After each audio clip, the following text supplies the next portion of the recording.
Picture this, you're standing at your cousin's front door, pizza boxes balanced in your hands, watching 20 pairs of eyes look at you with a mixture of pity and barely contained laughter. Your aunt clears her throat and says, well, look who finally showed up. Still playing delivery girl, I see? The entire family erupts in snickers. What they don't know, what none of them could possibly imagine, is that the pizza girl they're mocking just signed the paperwork to acquire her 500th franchise location that morning.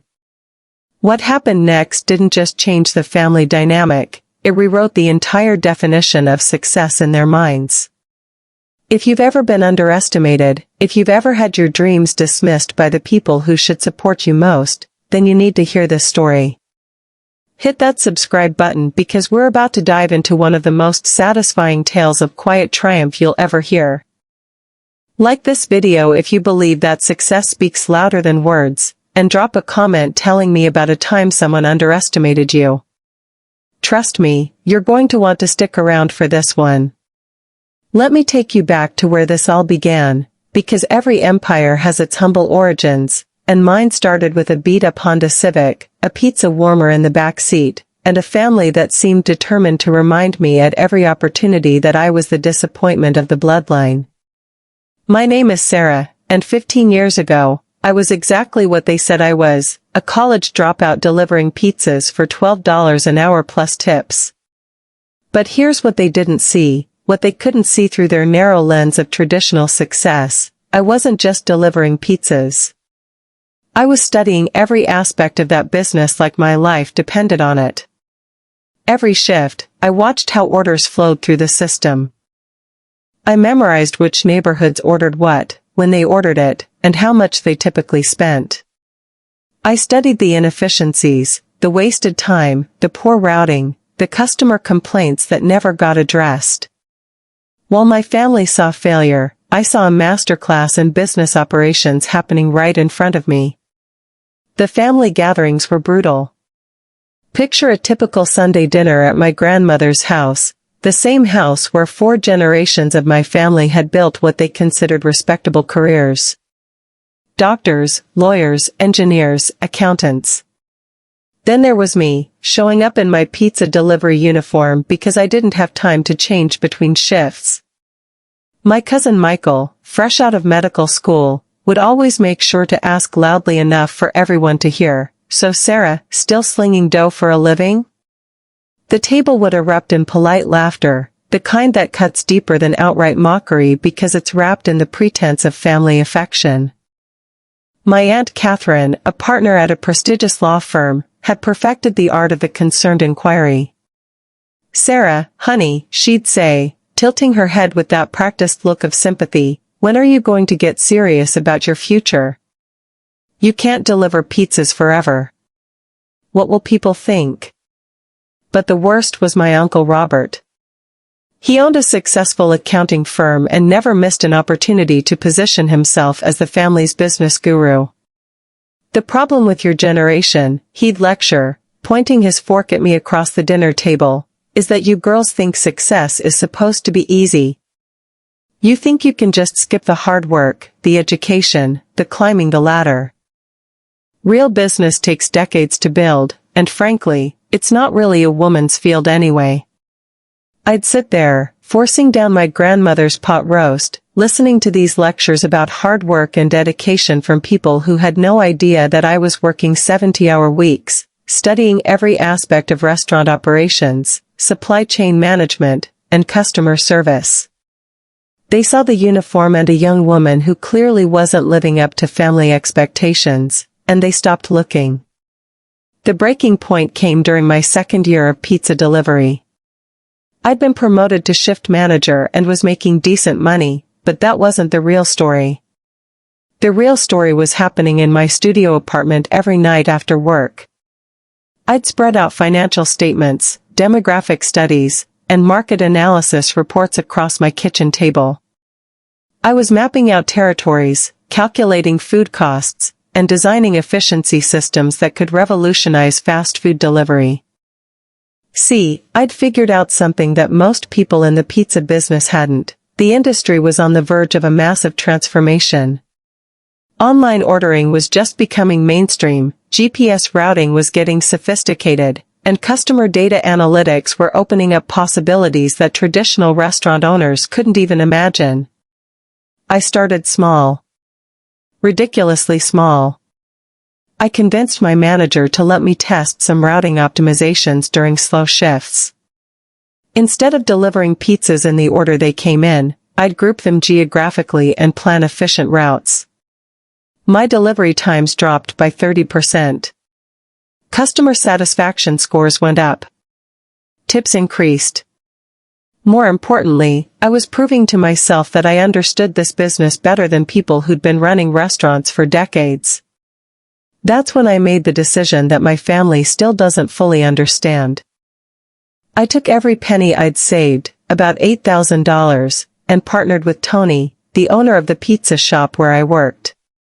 Not as an employee, but as a co-investor in a second location. Tony was a second-generation pizza maker who knew food but struggled with the business side. I brought the systems thinking, the customer analytics, and the operational efficiency.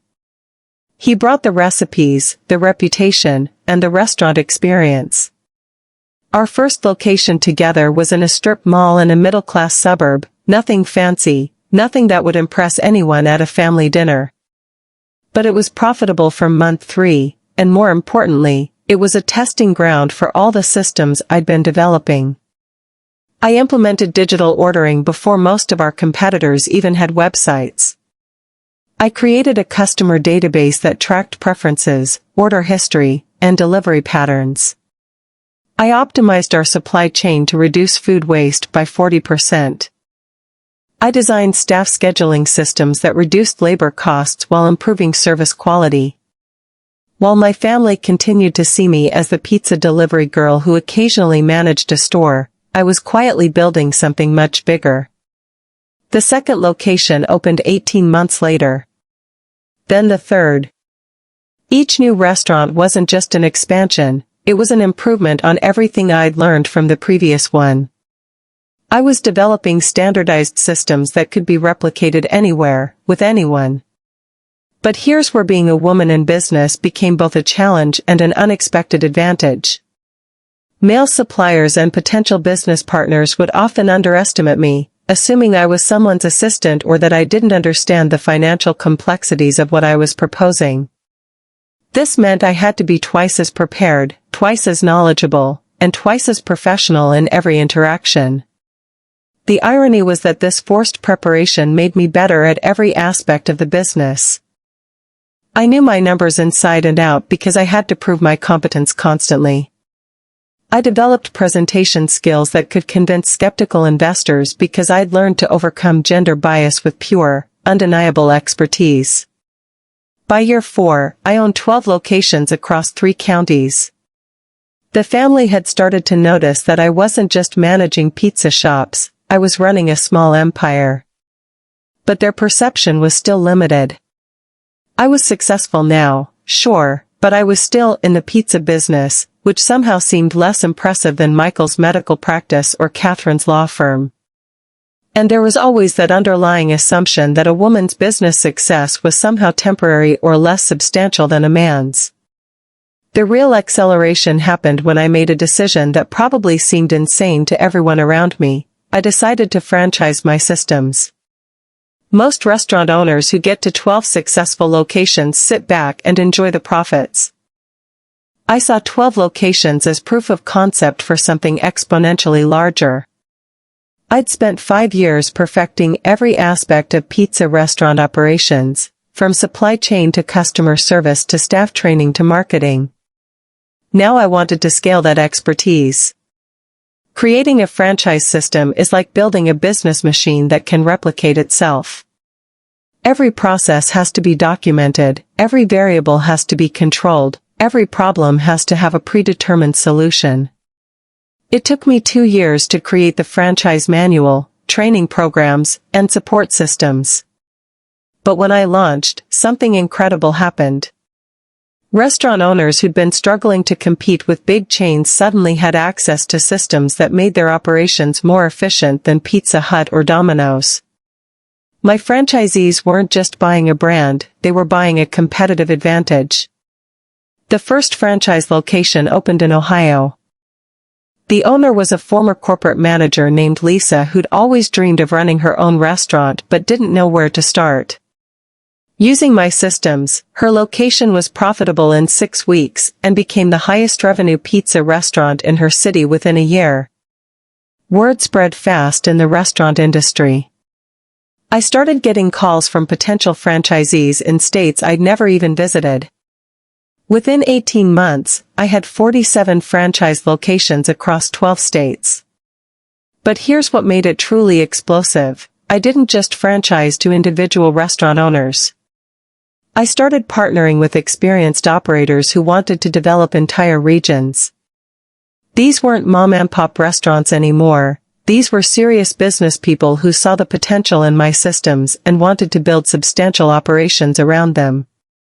A former McDonald's regional manager named Jennifer took the rights to all of Northern California and opened 23 locations in 2 years. A retired Subway development director named Mark took Texas and opened 31 restaurants. A husband and wife team named David and Rachel took the entire state of Florida and built a network of 42 locations. The numbers started becoming surreal. By year 8, I had 127 franchise locations generating over $60 million in annual system-wide revenue. By year 10, that had grown to 247 locations and $130 million in system revenue. But the thing that nobody understood, not even my franchisees, was that I wasn't just collecting franchise fees. I'd structured deals that gave me revenue sharing, real estate ownership, and equity stakes in regional development companies. I wasn't just running a franchise system, I was building a diversified business empire with pizza restaurants as the foundation.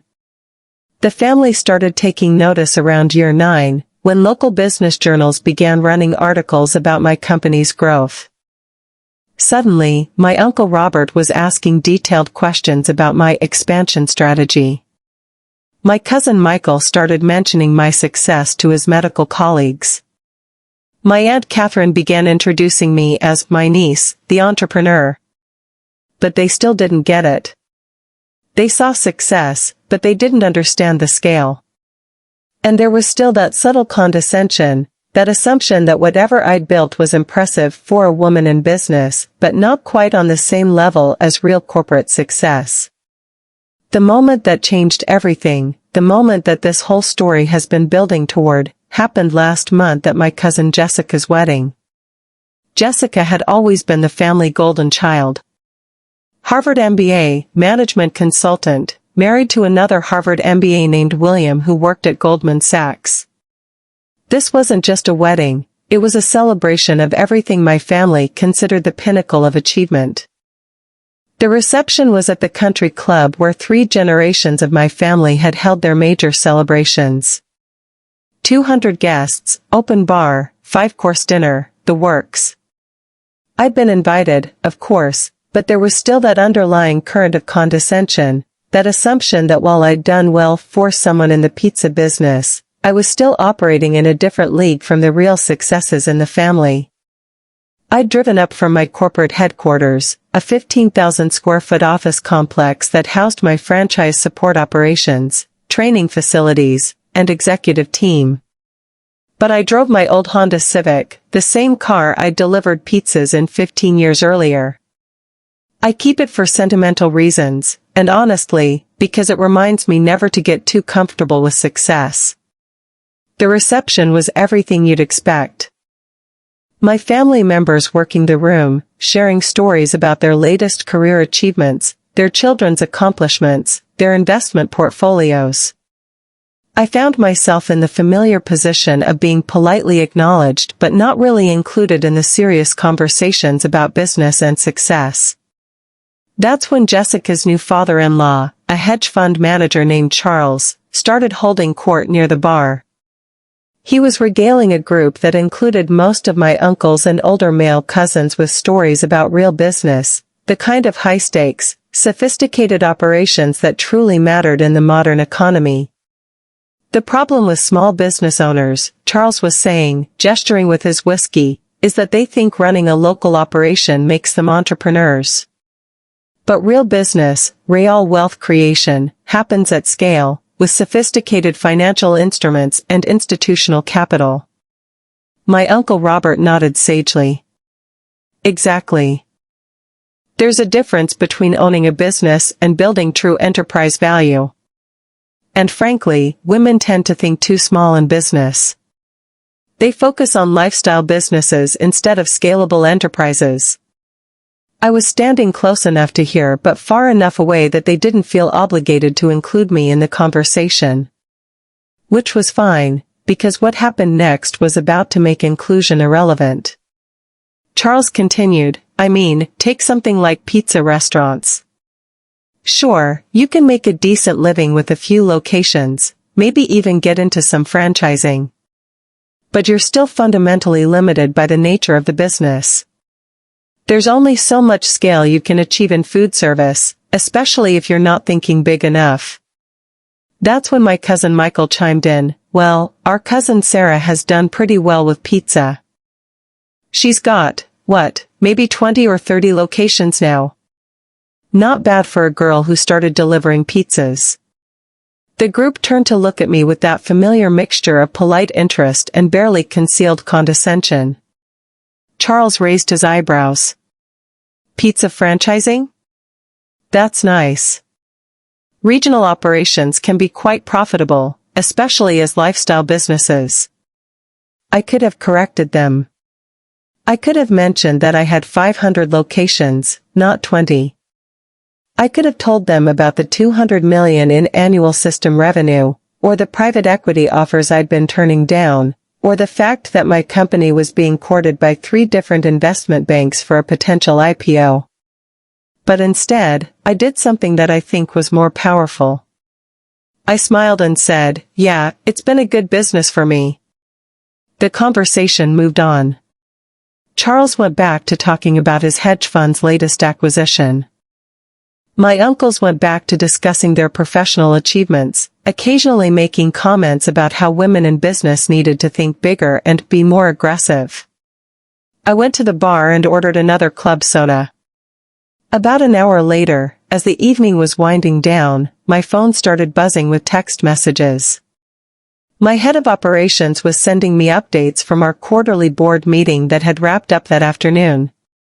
We'd just closed on the acquisition of a 47-location chain in the Pacific Northwest, bringing our total to 501 locations across 38 states. The messages included photos from the closing ceremony, my executive team raising champagne glasses in our corporate boardroom, the signed acquisition documents, and a screenshot of the press release that was going out the next morning announcing our expansion into the Pacific Northwest market. I was looking at these photos when I felt someone tap my shoulder. It was my grandmother, all 85 years of her, looking at me with those sharp eyes that never missed anything. Sarah, sweetheart, she said, I've been watching you all evening. You look like someone with a secret. I showed her the photos on my phone. Her eyes widened as she scrolled through the images, the boardroom, the executives, the acquisition documents. 501 locations, she whispered. 501, I confirmed. She was quiet for a long moment, studying the photos. Then she looked up at me with a smile I'd never seen before. You know, she said, I think it's time your family understood what you've actually built. What happened next will stay with me forever. My grandmother walked over to the microphone that had been used for toasts earlier in the evening. The reception was winding down, but most of the family was still there, finishing dessert and coffee. Excuse me, she said, tapping the microphone. I'd like to make one more toast. The room quieted.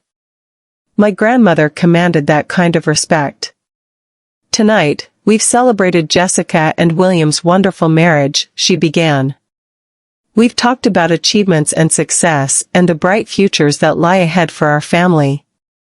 But I think there's one achievement that hasn't been properly recognized. I felt my stomach drop. I had no idea what she was about to say.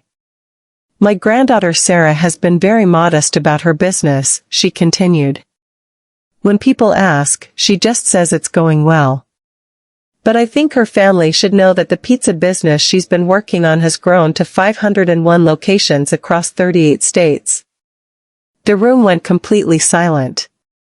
Sarah, she said, looking directly at me, would you like to tell your family about the acquisition you closed today? Every eye in the room was on me. My Uncle Robert's mouth was literally hanging open. Charles, the hedge fund manager, had stopped mid-conversation and was staring at me like he was trying to solve a puzzle. I walked up to the microphone, my heart pounding. Well, I said, we acquired a chain in the Pacific Northwest today.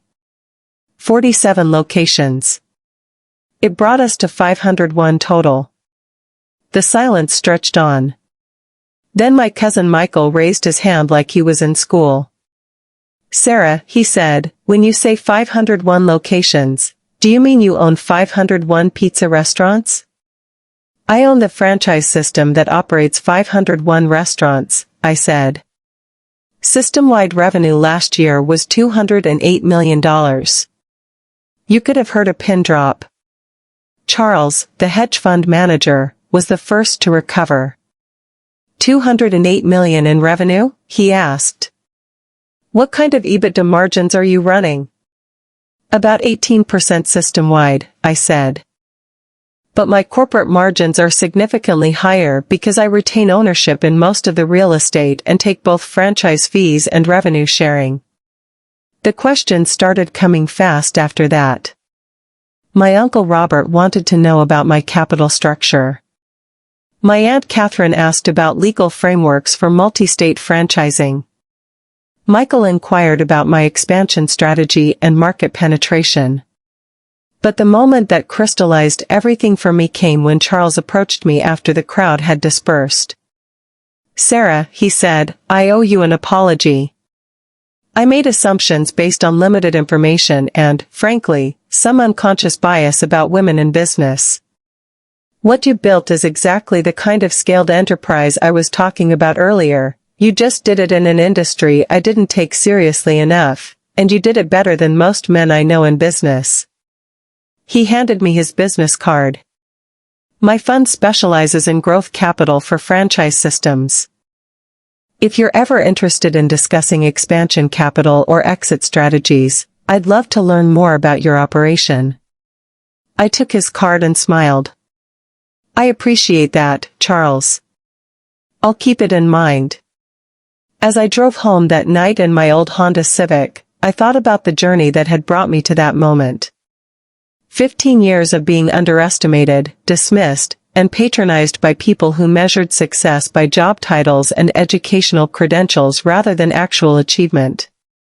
15 years of proving myself in a business world that often assumed I wasn't serious, wasn't capable, or wasn't thinking big enough. But here's the thing that I realized, their underestimation hadn't hurt me. It had helped me. While they were focused on impressing each other with conventional markers of success, I was free to build something real without the pressure of their expectations or the distraction of their approval. Their dismissal had given me the space to work quietly, to learn deeply, and to create something substantial without having to justify every decision to people who didn't understand what I was building. The family dynamic shifted completely after that night. Suddenly, I was the one they wanted to talk business with. My Uncle Robert started asking for advice on his accounting firm's growth strategy. My cousin Michael inquired about franchise opportunities in his city. My Aunt Catherine wanted to discuss the legal structures I'd used for multi-state expansion. But the most meaningful change was with my grandmother. A few weeks after the wedding, she called and asked if I'd take her to lunch, just the two of us. Over coffee at her favorite diner, she told me something I'll never forget. Sarah, sweetheart, I always knew you were building something special. I could see it in how seriously you took that pizza delivery job, how you studied everything about the business. The others saw the uniform and a young woman who wasn't following the traditional path, and they stopped looking. But I saw someone who was learning, someone who was brave enough to build her own path. She leaned forward and took my hand.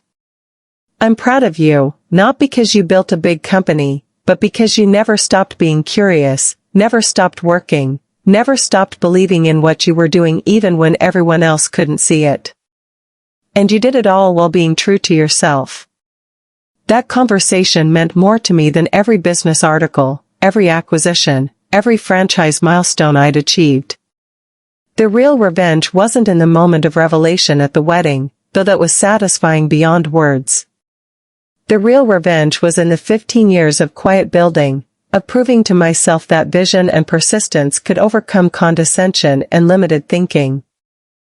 When I think back to those family dinners where I sat in my delivery uniform listening to lectures about success and hard work and how women needed to be more realistic about their ambitions, I don't feel anger anymore. I feel gratitude. Those people taught me something invaluable, that the most powerful kind of success is the kind that builds quietly, away from the spotlight, until it becomes impossible to ignore. My family laughed when I delivered pizza because they thought they understood what they were seeing. They saw failure where I saw education. They saw limitation where I saw opportunity. They saw an ending where I saw a beginning. They saw a young woman who wasn't living up to expectations where I saw someone building her own definition of success. The truth is, I never stopped being that pizza delivery girl who studied every aspect of the business. I just scaled that curiosity and attention to detail across 501 locations and 38 states. The uniform changed, but the approach never did. Success isn't about proving other people wrong, it's about proving yourself right. The most satisfying victories aren't the ones where you get to say, I told you so. They're the ones where you get to say, I knew I could do it, to the person who matters most, yourself. And sometimes, the biggest advantage you can have is being underestimated by people who can't see past their own assumptions. If this story resonated with you, if you've ever been underestimated or dismissed by people who should have supported you, I want to hear about it. Drop a comment and tell me about a time when someone's doubt motivated you to achieve something great. Hit that subscribe button if you believe that quiet persistence beats loud criticism every time. Like this video if you think the best revenge is massive success.